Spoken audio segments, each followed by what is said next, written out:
Nasa agenda ang mga larawan ng debate sa RIA.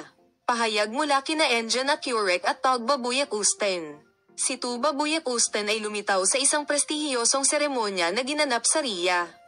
Sa seremonyang dinaluhan ng mga bituin sa Hollywood, nasa agenda ang mga larawan nina Engin Akurek at Tugba Buyak-Usten na nagtatalo. Isang pahayag ang nanggaling sa sikat na mag-asawa. Ang mga sikat na pangalan ay dumalo sa Joy Awards na ginanap sa RIA, ang kabisera ng Saudi Arabia.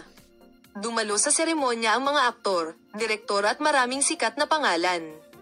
Ang mag-asawang Tuba Buyak-Usten at Engin Akurek ay lumabas din sa red carpet sa seremonya.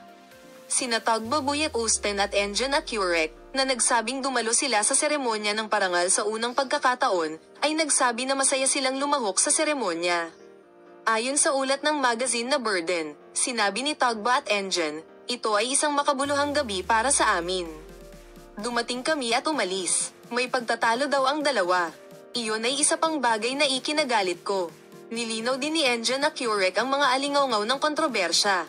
"Ang sikat na artista ang isa pang ikinainis ko doon. Pinag-uusapan namin ito. Kung hindi, bakit tayo mag-aaway ng asawa ko?